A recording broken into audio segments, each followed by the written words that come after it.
Ni kwa mara nyingine tena mtazamaji, tunakutana hapa kuhabarishana yote yanayojiri katika anga za kimataifa. Sasa nchi ya Australia imetangaza kujiunga na mataifa 40 ili kulinda usafiri wa majini katika mlango wa bahari wa Hormuz. Taarifa inasema Australia imetangaza kujiunga na zaidi ya mataifa 40 katika operesheni ya kimataifa ya kuhakikisha usalama na uhuru wa usafiri wa majini kwenye mlango wa Hormuz baada ya vita vinavyoendelea katika eneo hilo.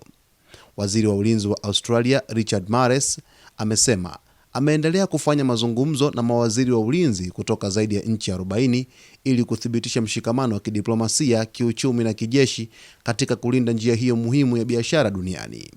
Kwa mujibu wa Marles, Australia itaunga mkono operesheni hiyo ya kijeshi ya kimataifa ambayo imeelezwa kuwa ni ya kujitegemea na ya kujihami pekee, huku ikiongozwa na Uingereza pamoja na Ufaransa. Australia pia imepeleka ndege yake ya kisasa ya upelelezi aina ya Boeing E-7 Wedgetail kusaidia operesheni hiyo ya kulinda usafiri wa majini katika eneo la Hormuz. Marles amesema Australia inataka kuona mzozo huo ukimalizika haraka, mlango wa Hormuz ukifunguliwa kikamilifu na shughuli za usafiri za majini kurejea kama kawaida.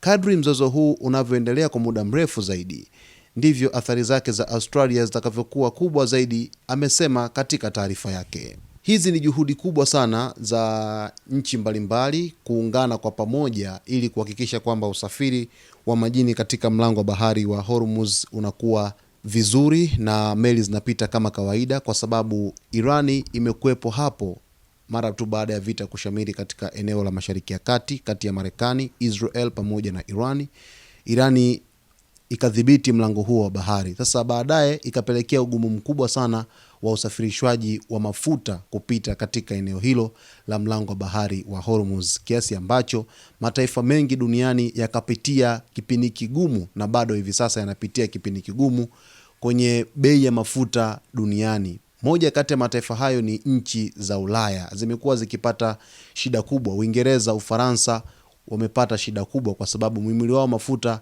kwa kiasi kikubwa unatoka katika eneo lote la Guba.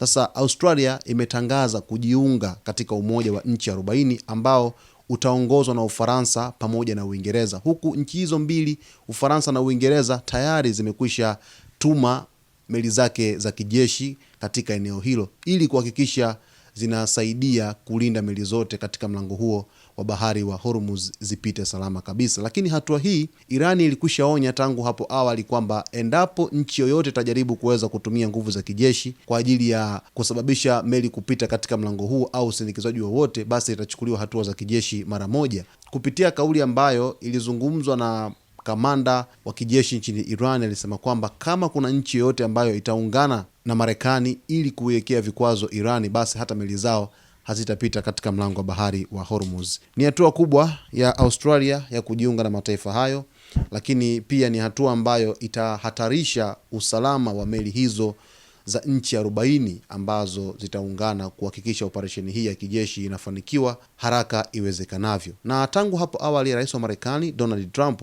aliziomba nchi za NATO ziweze kuungana na Marekani ili kusaidia kuleta usalama katika eneo la Mashariki ya Kati. Baadaye wakapuuza, lakini kwa hivi sasa wameona kuna umuhimu mkubwa wa kuungana kwa pamoja ili kuhakikisha kwamba usafiri katika njia ya majini kwenye mlango wa bahari wa Hormuz unakuwa salama salmini na unafanikiwa kwa kiwango kikubwa ili kupunguza dhahma ya bei ya mafuta duniani kwa hivi sasa.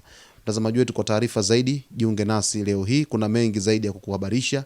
Cha msingi, kama bado hujaweza kusubscribe, ni kuombe uweze kusubscribe channel yetu, kulike, kucomment pamoja na kushare, na asante kwa kutuchagua sisi kama Zone Media.